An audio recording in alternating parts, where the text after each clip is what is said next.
Hello, everyone. This video is going to show you the different enhancements that you can do to a injury photo to help you with a bite mark analysis and later on a bite mark comparison if you are able to do that step. And just before we get started with that, this is my super fancy disclaimer that nothing in this video is teaching you how to do a bite mark analysis or comparison. I'm simply teaching you the Photoshop steps that can be used when doing an analysis and or comparison. So now that we've gotten that out of the way, all right, we're gonna act like this is our case file. And if you open it up, because I've already done quote unquote other videos on how to rectify and life size, I'm not going to go through that again. You can watch that other video. But you'll notice in our case file, we've got suspect cast, which we'll get to for a different video. And we have our injury photos. And if I double click there, you'll notice again that I have original photos and copied photos. Just as a reminder, you always want to make copies of all the original photos so that you can leave that original photos folder alone. Don't touch it, don't do anything with it other than copy those photographs. So you'll notice here's my original photos. If we come back in my copied photos, we have the exact same stuff. And then I always have a working file that I keep all of my Photoshop files in once I get started. So that's what we're looking at. And basically we're going to act like, again, I've opened my Bitemark 1 up into Photoshop and I cropped, rotated, rectified, and life-sized it how I needed it to be for me to be able to start doing an analysis. So I'm going to go ahead and open that up and we'll sit here and wait while Photoshop thinks about that. Okay, and just a quick reminder, you will notice that I have a background copy. Again, it's a really good habit to get into of just going ahead and making a background copy as kind of the first thing you do when you open up any photo in Photoshop. That just, again, preserves your original photograph in this file type so that if you really goober something up later on down the road, you've still got this background that you can go to and things will be a-okay. You don't have to panic quite as much if something does go wrong. So, all right, we have, again, we've rotated and cropped and life-sized and rectified and all this stuff. So we've got that ready to go. Now we want to start making some enhancements to this photograph to maybe help us see the injury pattern a little bit better. And I'm just going to show you a couple of the ones that I use. There's probably 15 million different things you can do here in Photoshop. But again, I'll just show you a couple of the ones I've been taught and that I tend to use. So the first thing that I want to do is I kind of want to enhance just this image of the injury. So I'm going to duplicate my layer and I accidentally hit my mouse button. And I'm going to call this new layer Enhanced. There's no magic name for these layers. You're the one that's going to be looking at it, so name it something that makes sense to you. Again, you're the one that's dealing with it, so name it something that when you look at it, you'll go, oh yeah, that's right, that's what I did to that layer.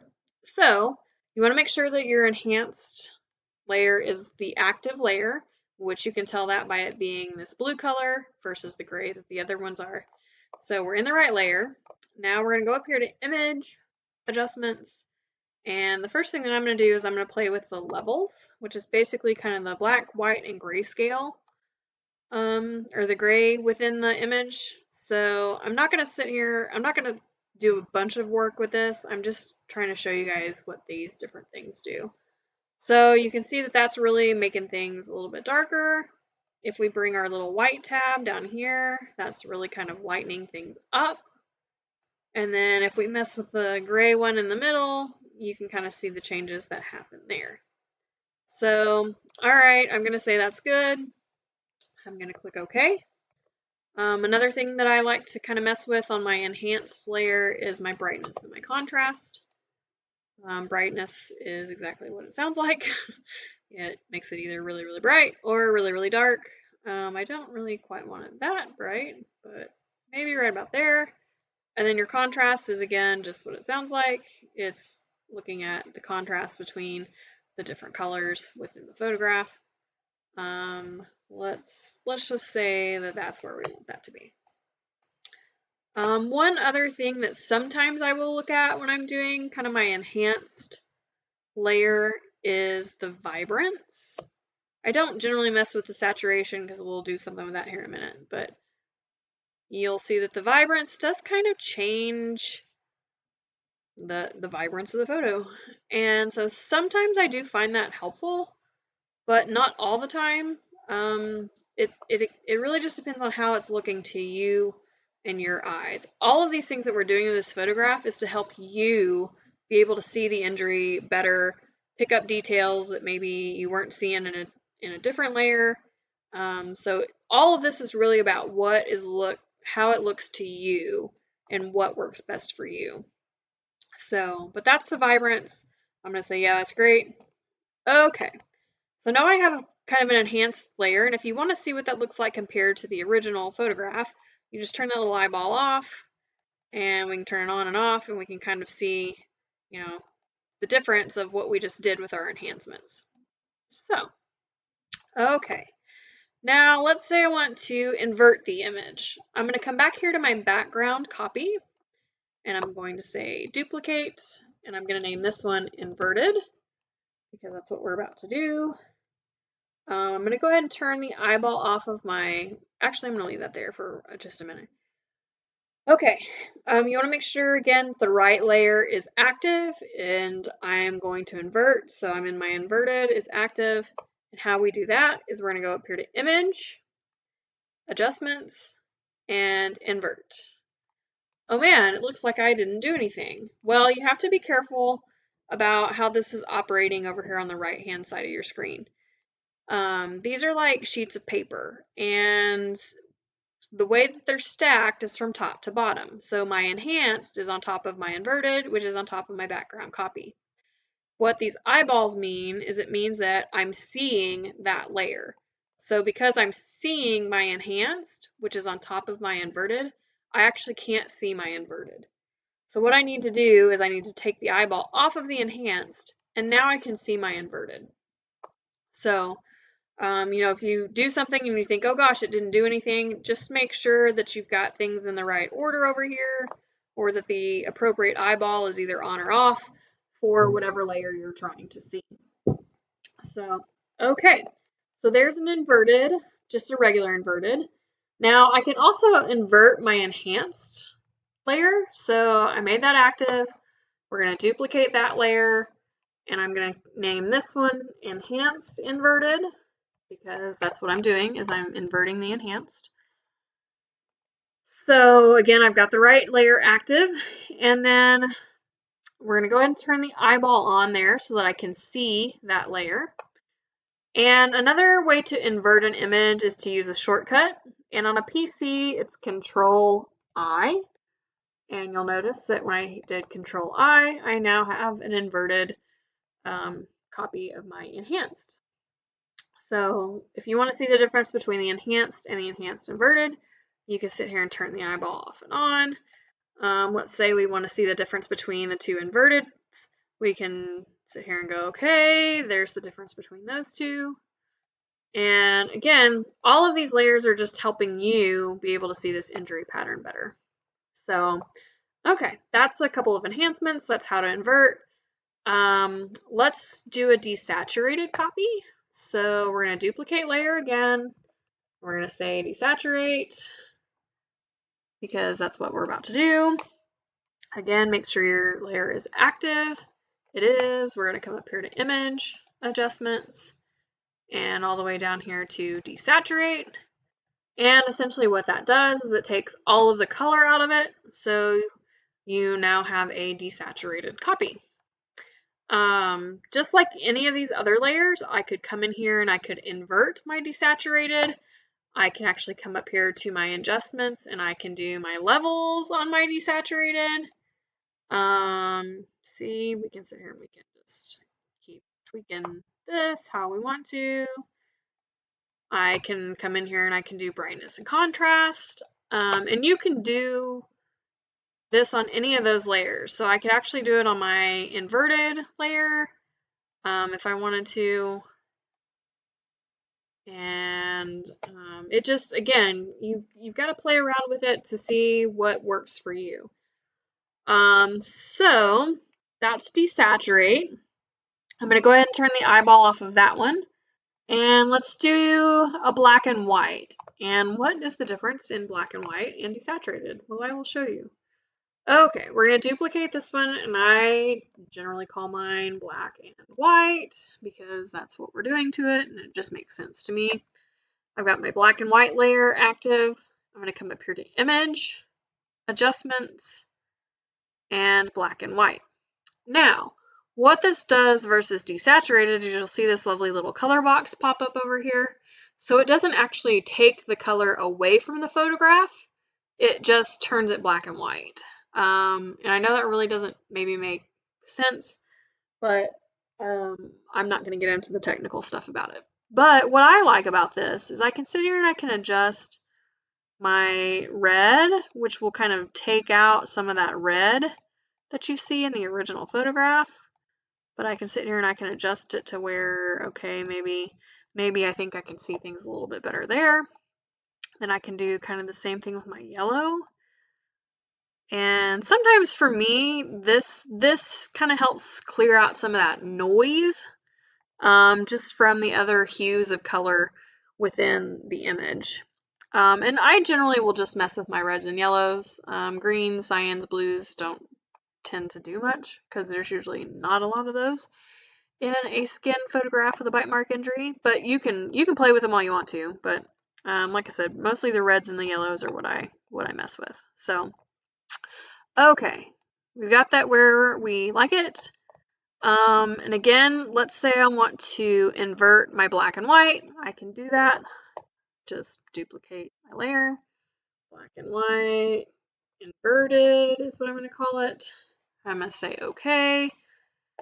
Then I'm going to do, again, you can either do Image, Adjustments, Invert, or you can do Control I. So again, now we're kind of seeing things, you know, I'm now seeing kind of two spots here. Two spots here, shows up a little bit better down here. So again, just play around with it, get it how you like it, get it to a way that helps you. Let's say I decide I didn't like that invert. You can edit, undo, and it undoes your inverted.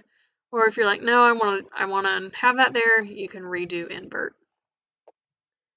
Okay, so the last kind of little enhancement that I tend to use is called emboss. So I'm going to show you that one. I'm going to come back here to my background copy and I'm going to duplicate my background copy and I'm going to say emboss.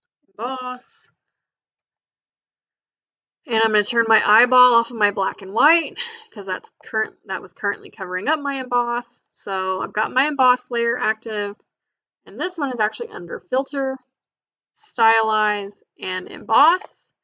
And you'll see that it kind of does this weird little kind of texture type of thing. You want to be careful not to mess too much with your height because it's going to start making the ruler look really, really weird, which is actually kind of distorting it. You don't want to do any distortion. So if you see, like, that's really, really distorted. So don't do that. Leave your height at a pretty low pixel. And then you're just going to sit here and kind of adjust this little toggle bar until, again, you get it to something that you like. You'll see that that's kind of popping out at you off the page. We're going to say, yeah, that's what we like. Okay. We can actually invert this embossed. So we're going to duplicate layer, emboss, invert, say okay. Now we're just going to use our shortcut and say Control I. And now we've got an inverted embossed. And you'll notice that we now look like we have indentions rather than something coming up off the page. Again, sometimes this is more helpful to see certain things. Again, just like any other layer, we can come in here and we can do our levels with this. We can do our brightness and contrast. Okay, great. If you don't like that, you can just simply cancel. Or let's say we accidentally hit OK, but we don't like it. You can do edit, undo, brightness, contrast. So that is embossed. And again, you can do a lot of these enhancements to all of these different layers. So, oops, I just dragged that down. That's okay. So like, let's say I wanted to I'm going to turn my desaturated on. Actually, let's go in here and let's do my enhanced. So let's say I want to emboss my enhanced. I'm going to duplicate my layer and I'm going to say enhance embossed. We're going to click OK. That's the layer that's active. Filter, stylize, emboss. Now I have an embossed version of my enhanced image. Again, we can sit here and we can play with this until we get something we like. Hit OK. And again, just play around with these different styles, these different enhancements. Get several different ones going, because sometimes you can see something really well in your inverted that you maybe can't see in your black and white, or sometimes you can see something really well in the embossed that you can't see in the original image. So it again is very dependent on kind of how your eyes are seeing things and what works best for your eyes. So that's kind of how we can do a couple of enhancements to help out our analysis of the actual injury pattern, and again maybe make things a little bit nicer for us if we get to the comparison stage. So there you have it. That's how you do several of those enhancements. Okay, the one thing that I did not do before I kind of got out of this a minute ago was I did not show you guys how to save this. So we've gone in here and we've done all of our enhancements, and my apologies if you could hear my dog whining in the background. But we've got all of our enhancements, and now we need to save this file. And I would actually probably recommend saving as you create these layers, simply because if you don't save after you've created something, it's gone forever if something were to happen and your computer crashed or something like that.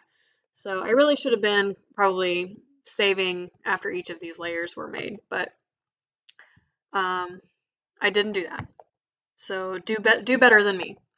But what we need to do is we're going to come up here to File, and we are going to save as, and we're going to say Bitemark 1, say with enhanced layers, or some name that tells you've got your different layers of enhancements in this file. You want to make sure that you're saving it as a Photoshop file, because a Photoshop file is the type of file that will maintain those layers. Do not save it as anything else, or you will have just really messed yourself up.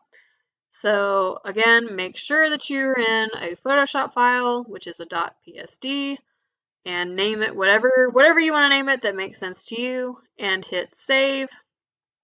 So now, just for kind of kicks and giggles, if I were to come in here and do, let's say I make another layer, and let's say I do a desaturate, emboss.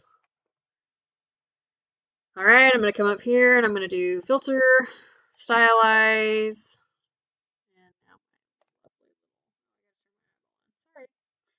now make sure you're in the right layer.